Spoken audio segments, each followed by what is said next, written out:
Evangelho, sexta-feira da 14ª semana do Tempo Comum. Hoje, memória de Santa Paulina do Coração Agonizante de Jesus, Virgem. O Senhor esteja convosco, Ele está no meio de nós. Proclamação do Evangelho de Jesus Cristo, segundo São Mateus. Glória a vós, Senhor. Naquele tempo disse Jesus aos seus discípulos: Eis que eu vos envio como ovelhas no meio de lobos. Sede, portanto, prudentes como as serpentes e simples como as pombas. Cuidado com os homens, porque eles vos entregarão aos tribunais e vos açoitarão nas suas sinagogas. Vós sereis levados diante de governadores e reis por minha causa, para dar testemunho diante deles e das nações. Quando vos entregarem, não fiqueis preocupados como falar ou o que dizer. Então, naquele momento, vos será indicado o que deveis dizer. Com efeito, não sereis vós que havereis de falar, mas sim o Espírito do vosso Pai é que falará através de vós. O irmão entregará à morte o próprio irmão. O pai entregará o filho. Os filhos se levantarão contra seus pais e os matarão. Vós sereis odiados por todos, por causa do meu nome. Mas quem perseverar até o fim, esse será salvo. Quando vos perseguirem numa cidade, fugi para outra. Em verdade vos digo, vós não acabareis de percorrer as cidades de Israel antes que venha o Filho do Homem. Palavra da salvação. Glória a vós, Senhor. Sexta-feira da 14ª semana do Tempo Comum, hoje memória de Santa Paulina do Coração Agonizante de Jesus, Virgem. Em nome do Pai, do Filho e do Espírito Santo. Amém. Queridos irmãos e irmãs, a Igreja no Brasil celebra hoje a memória de Santa Paulina. O nome completo, ou o nome de consagração religiosa de Santa Paulina é esse que acabamos de ouvir, Paulina do Coração Agonizante de Jesus. Para dizer a verdade, deixa o padre pegar aqui um instantinho, que eu já falo para vocês o nome de batismo de Santa Paulina. Santa Paulina foi batizada com o nome Amabile Lucia.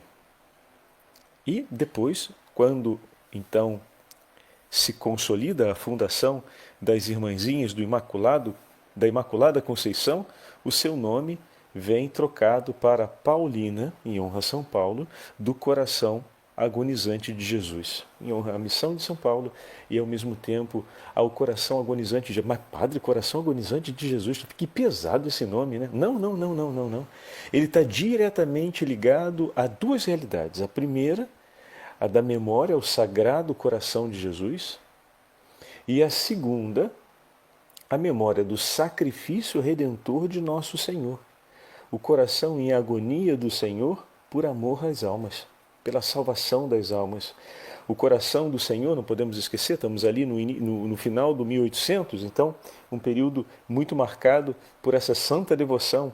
O coração de Jesus está em agonia por aqueles que o amem. Quantos são os filhos e filhas que, conhecendo tão grande amor, não ama o Senhor? O amor não foi amado. Então, tomar sobre si o peso desse nome significa colocar-se por primeiro a amar esse coração que não é amado, a consagrar a sua vida para oferecer conforto na agonia do coração do Senhor, que espera o amor das almas que não chega, porque elas o abandonaram. Então, tomar sobre si o compromisso de fazer da sua vida um canto de amor, uma consolação de amor a esse coração agonizante do Senhor. O que significa lançar-se com um ímpeto missionário do coração paulino, do coração de São Paulo, para recolher e chamar tantos corações quanto forem possíveis a amar o coração do Senhor. Poxa, mudou bastante agora, né? A sensibilidade em relação ao nome. Pois é, essa é a beleza que está contida dentro dos nomes religiosos que muitas vezes não ouvimos, ou então ainda tem aqueles que digam, bom, não vamos falar o nome todo porque pode ser um pouco pesado, pode ser difícil de entender. Rapaz, explique. Não é difícil de entender quando se explica com amor. Não é uma coisa que cai do nada, acontece num tempo. Então vamos voltar àquele momento histórico, vamos colocar esse elemento em luz. Estamos num período onde a igreja estava sendo assolada por algumas perseguições relacionadas ao ensinamento da doutrina, e muitos eram aqueles que se dispersavam da verdadeira fé, da verdadeira religião, e dessa forma não se interessavam mais por Deus. E daí nasce toda uma devoção ao Sagrado Coração de Jesus, marcado por esse chamado a entregar-se como vítima de consolação às dores do coração, que amando não é amado. É comovente, mas não só comovente, é inspirador e coloca a gente, o que é muito importante, na vanguarda da nossa aliança batismal. Olha que importante, né? Se olhamos para trás, nós que somos sacerdotes, e vemos São João Maria Vianney dizendo que o sacerdote é o amor do coração de Jesus no mundo. Nossa, que missão! E se a gente vai a Santa Margarida Maria e vê a promessa que o Senhor confiou através do seu Sagrado Coração, o sacerdote que tiver devoção ao Sagrado Coração, ou seja, que viver uma vida de piedade e amor às promessas do Sagrado Coração, o Senhor lhe concederá a graça particular de trazer os corações mais endurecidos por meio do anúncio, por meio da pregação, ao caminho da conversão. E o padre já falou algumas vezes que milagre é o milagre da conversão de um pecador, né?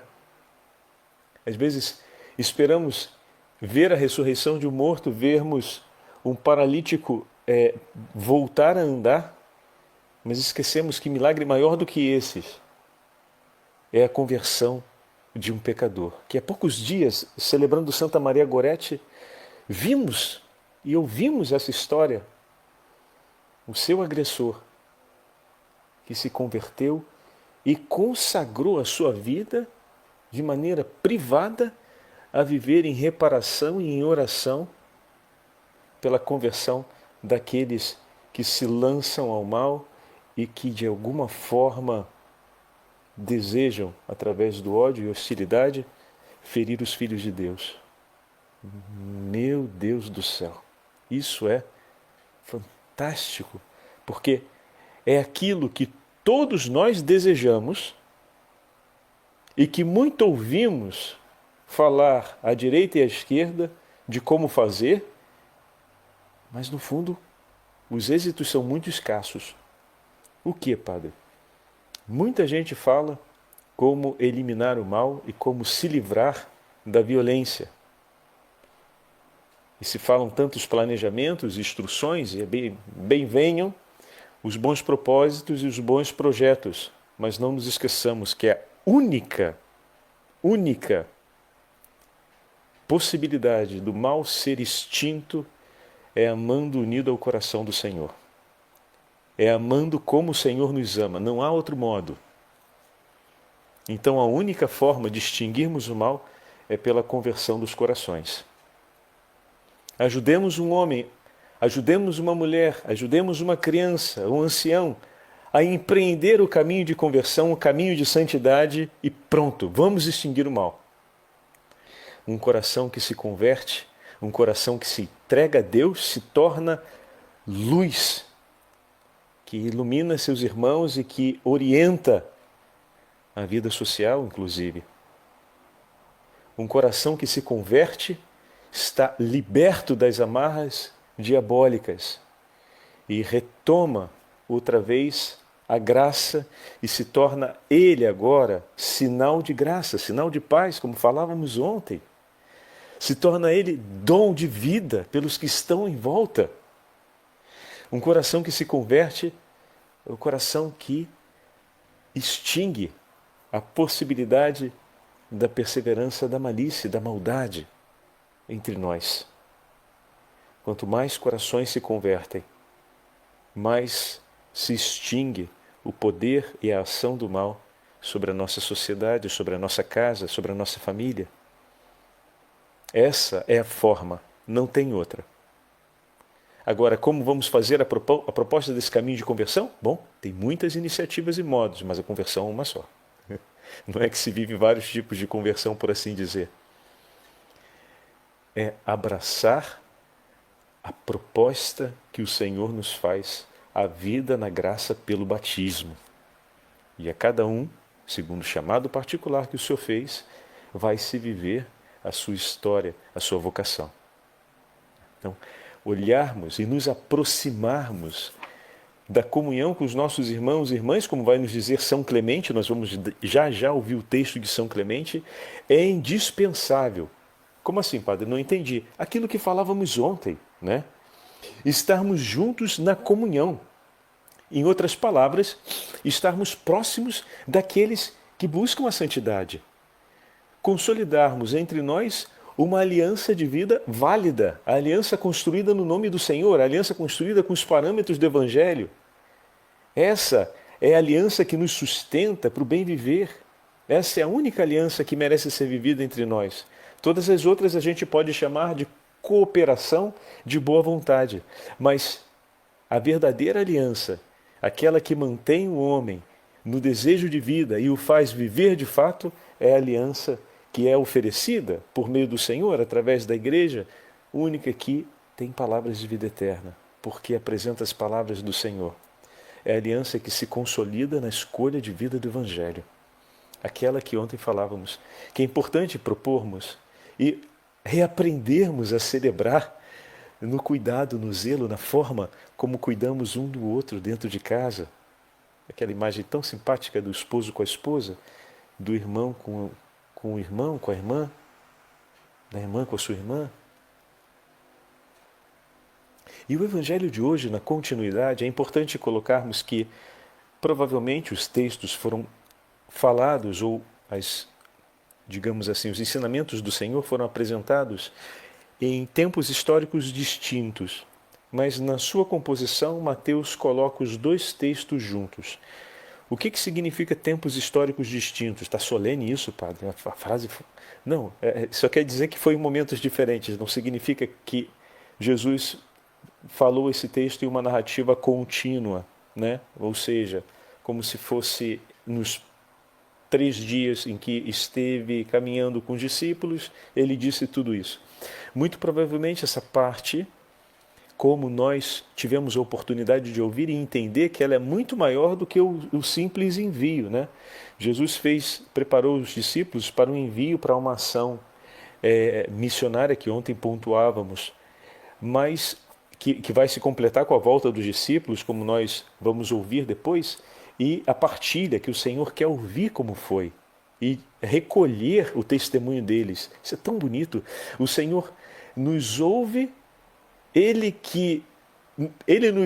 nos escolhe, nos investe de autoridade, nos envia e depois nos recebe de volta com o cansaço e com a caminhada, com o peso da caminhada, e está eufórico e todo animado para sentar e ouvir como foi, que a gente conte o testemunho e se alegra pelo nosso testemunho. Ele que conhece nossos corações e sabe como tudo foi. Que delicadeza, né? Apaixonante essa de Jesus, que amor. Me faz lembrar quando a gente era pequenininho, aquele presente do Dia dos Pais, que no final das contas a mãe pedia ao pai o dinheiro para o colégio para comprar a lembrancinha para o Dia dos Pais, e aí saía da carteira do pai, a mãe levava o dinheiro, comprava aquela meiazinha, comprava aquela gravata, que entregava para a professora, né? E daí as crianças faziam um artesanato no colégio, arrumavam direitinho aquela lembrancinha, que o pai já sabia o que era, e ele ia no colégio e no dia da festa era entregue. E com que alegria, né? Os pais recebiam aquele presente. Com que alegria. Me lembra um pouco essa imagem do Senhor, que sabe tudo o que está acontecendo e senta ali para ouvir com amor, se alegrar com a nossa alegria. Esse é um outro ensinamento, continuando a nossa meditação de ontem, hein? importante. Eis aqui um ótimo termômetro para a nossa vida familiar. Já me dispersei ao ponto de ter perdido isso? Porque às vezes a gente entra num frenesi do interesse pelas nossas coisas, que a gente vai perdendo essa sensibilidade de se alegrar com a alegria do outro. Não é um ato mecânico, senta aí e fala, pô, legal, gostei muito, meu filho, parabéns, me dá aqui um abraço, ha, ha, ha, ha, você é o cara. Não é assim mecânico. A gente se alegra com a alegria do outro, mas a gente, para isso, para chegar lá, tem esse exercício. Qual exercício, padre? Nutrir o interesse. Nutrir o interesse pelo outro. E como a gente faz isso? Com aquela famosa e simples expressão, como foi seu dia? E com o interesse de ouvir como o outro passou. Ou então, dividir algo que é tão simples e que tem um valor enorme e que a gente com o tempo foi deixando escapar. Diz a verdade, ao longo do seu dia, não acontece de você pensar na sua esposa e nos seus filhos? Você não pensa em alguns momentos no seu esposo, nos seus filhos? Quando está preparando a comida, quando está fazendo as compras, ou às vezes quando está passando de carro que vê uma cena ou outra? E quantas vezes a gente, chegando em casa, fala para outra pessoa, hoje durante o dia, sabe que eu pensei muitas vezes em você? Como é bom ouvir isso. Como é bom saber que a pessoa que nós amamos se recorda de nós. Tem essa delicadeza em apresentar aqueles momentos em que não apenas aparecemos na sua vida em um flash memorial, porque não se trata só de um flash memorial, mas ali se recolheu também um sentimento. E é bom ouvir isso. É bom termos essa experiência no nosso cotidiano, porque ela nos ajuda exatamente a viver aquela capacidade de se alegrar com a alegria do outro. Quem sente ser importante para outra pessoa consegue se recontar com maior liberdade. Às vezes nos lamentamos que os nossos familiares não falam do que sentem, do que pensam, mas será que eles sentem suficiente segurança para se recontarem diante de nós o quanto a minha presença ao lado dele encoraja, nutre e sustenta em segurança a ele, para que ele possa recontar-se, para que ele possa, em outras palavras, falar de si, expressar o que sente. Todos nós temos a viva necessidade de nos sentirmos seguros ao lado da pessoa que amamos, mas não é uma via unilateral, ela é bilateral. Ao mesmo tempo que a gente deseja segurança, a gente precisa aprender a oferecer essa segurança. E não se trata aqui de outra coisa senão oferecer ao outro a certeza de que ele é amado, de que ele pode ser amado e de que o amor que eu trago comigo, eu escolho dividir com ele. Como isso é importante. Tenham presente, porque essas verdades precisamos trazer para dentro da nossa casa. Às vezes, como falava ainda há pouco, né? Entramos num ritmo de vida que nos dispersamos de tal forma com as nossas preocupações e prerrogativas que perdemos a capacidade de nos alegrarmos com o outro, né? E isso é algo fundamental se queremos conduzir a nossa família no caminho da vida e chegar unidos ao reino dos céus. Olhando o texto de hoje, poderíamos perguntar então: minha vida está nas mãos de quem? Coloco minha vida nas mãos do Senhor. O texto de hoje do Evangelho, que como o padre falava, em efeito supera aquilo que o Senhor está propondo como missão imediata, né? Então, por isso, os estudiosos da Sagrada Escritura acreditam que esse texto é de um outro momento, mas, aproveitando o tema, São Mateus coloca as duas narrativas juntas, em continuidade, né? No 10º capítulo. Mas essa segunda parte, que acabamos de ouvir, no Evangelho de hoje, nos traz essa pergunta: minha vida está nas mãos de quem? Coloco minha vida nas mãos do meu Senhor? De início, quando ouvimos o versículo 16, assombra a imagem proposta. Eis que eu vos envio como ovelhas entre lobos. Olhamos rapidamente para a ameaça que parece ser colocada em evidência nessa afirmação. Mas, na verdade, o texto exalta a soberania de Deus sobre o mal e as ameaças desse tempo. Porque, sabendo que Deus é bom, ele jamais enviaria a ovelha no meio dos lobos para a ruína e a desgraça da ovelha. Mas, ao enviá-la, ela que parte sob a autoridade de sua voz, então é um envio, a ovelha não vai por inconsequência, ela vai sob o envio, isso é importante, por isso vai entrar imediatamente as outras duas imagens. É uma bicharada hoje no Evangelho, né? É a ovelha, é o lobo, é a serpente, é a cobra. Esse parece que é o versículo que mais tem bicho em toda a Sagrada Escritura, que são 4 no mesmo versículo. Fica aí a curiosidade, né? Jesus usa logo de imediato a imagem da serpente e a imagem da pomba.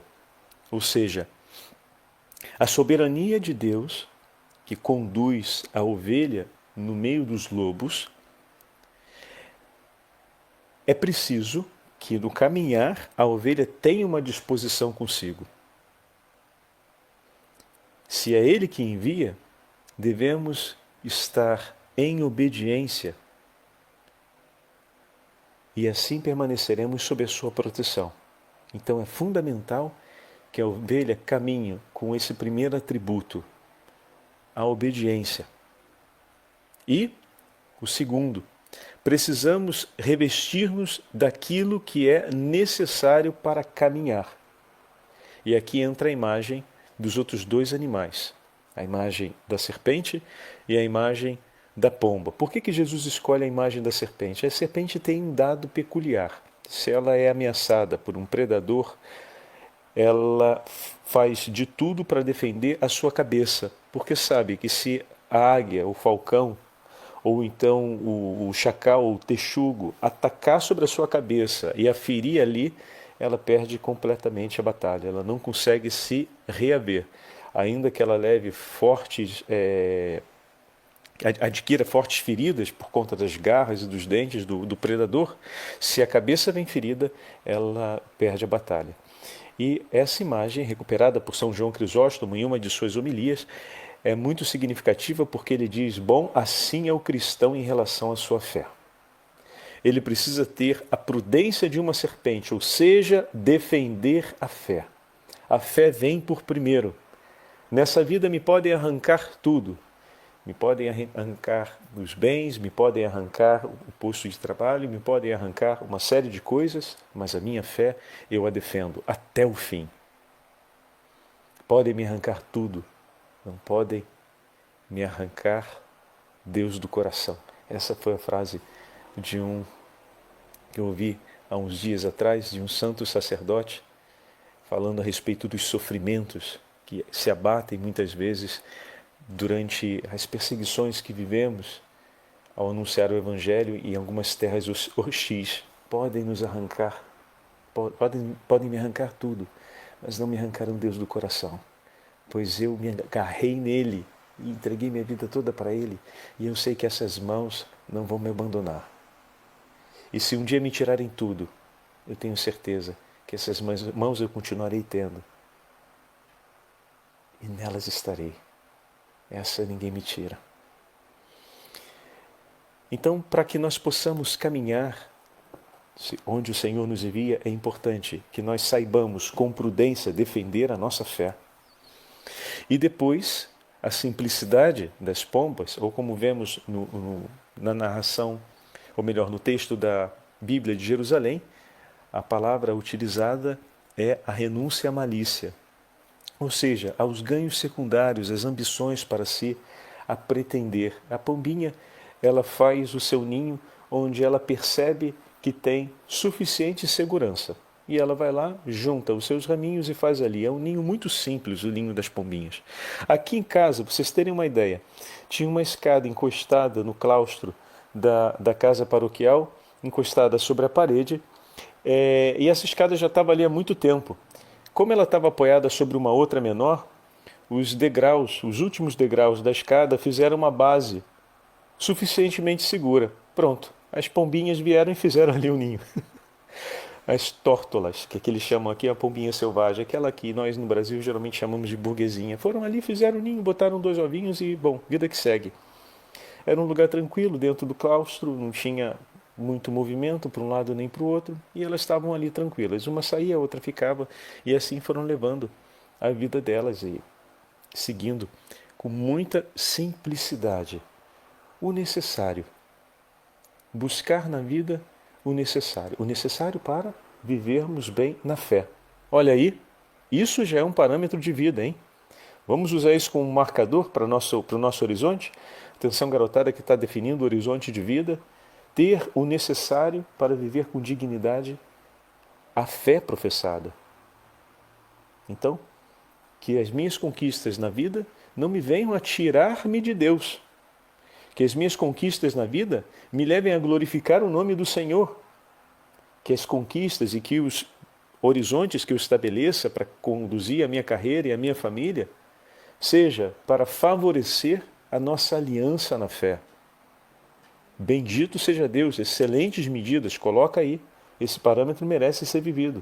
E reequalizar o horizonte da sua vida profissional e da sua dinâmica agora, no início de uma carreira, à luz dessa verdade que o Senhor está nos propondo hoje, é ótima. Ou então, equalizar, depois de alguma caminhada, agora que estão chegando os filhos, ou agora que a gente está entrando naquele período de uma construção a mais de tempo em família, bendito seja Deus, essa palavra vem para a gente.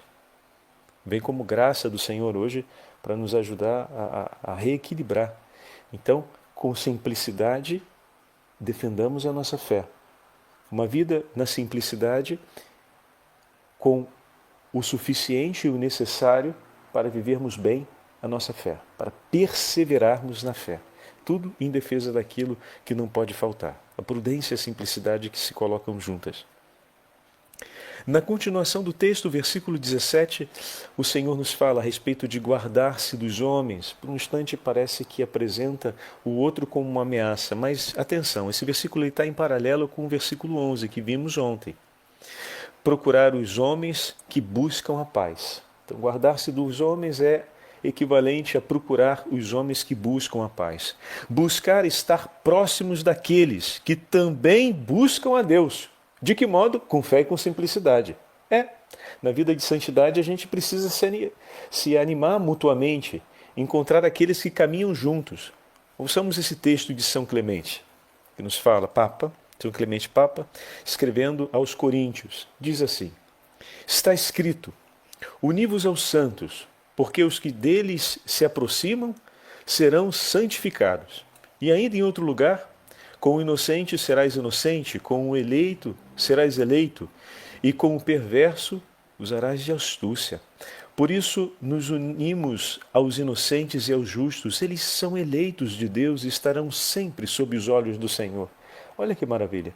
Escolha estar sob os olhos do Senhor, estando ao lado desses meus irmãos. Porque há entre vós lutas, cóleras, divisões, dissensões e guerras, caríssimos irmãos. Porventura não temos um só Deus, um só Cristo, um só Espírito, da graça derramado sobre nós, e não há uma só vocação em Cristo? Por que arrancamos e despedaçamos os membros de Cristo e nos envolvemos contra nosso próprio corpo e chegamos à loucura de esquecer que somos membros uns dos outros e de nos amarmos como uns aos outros, em comum uns aos outros? Lembrai-vos das palavras do nosso Senhor Jesus. que nos adverte a respeito da comunhão. E mais adiante, ele continua ainda escrevendo: vamos, portanto, depressa acabar com tudo aquilo que nos divide e separa. Vamos nos ajoelhar aos pés do Senhor e implorar com lágrimas e súplicas que Ele nos seja propício e se reconcilie conosco, fazendo-nos voltar ao antigo modo de viver, tão belo e casto, conforme o amor fraterno que Ele nos deixou como mandamento, e escolhamos a comunhão entre nós como a última palavra de vida que estabelece os nossos dias, que confirma, os nossos dias. Fantástico! E não é isso? É esse chamado que a gente precisa colocar em prática. Buscarmos estar próximos daqueles que também buscam a Deus. Quem não está com Deus, como bem sabemos, terminará contra Ele. Isso é uma grande desgraça. E contra todos aqueles que se unem ao Senhor. E desse modo, a sorte dos discípulos será a mesma do Senhor, como ouvimos narrada nos versículos 18 e 19. Mas, atenção, e aqui nós concluímos a nossa meditação. Nem mesmo essas tão brutais ameaças que ouvimos narradas durante os versículos sucessivos ferem os planos de Deus. Ser conduzidos para testemunhar, para dar o testemunho que somos do Senhor. O sofrimento muitas vezes vem com o sentido como ocasião para darmos testemunho de quem nós escolhemos. Nós escolhemos a Deus. E em que hora nós podemos declarar isso com convicção e com grande consistência? Nos momentos em que muitas vezes estaremos sofrendo perseguições por amor ao nome de Jesus. E o Espírito Santo, como o próprio Senhor prometeu, dará testemunho de nós, falando em nós. E desse modo, o mundo verá que Deus de fato está conosco. Não tenhamos medo das perseguições e das contrariedades que possam surgir por amarmos o nome de Jesus. Perseveremos e o Senhor dará testemunho vindo em nosso socorro e anunciaremos ao mundo que Cristo vive e está presente no meio de nós. O Senhor esteja convosco. Ele está no meio de nós, pela intercessão da Rainha das Virgens e da Rainha dos Mártires. Abençoe-vos o Deus Todo-Poderoso, Pai, Filho e Espírito Santo. Amém.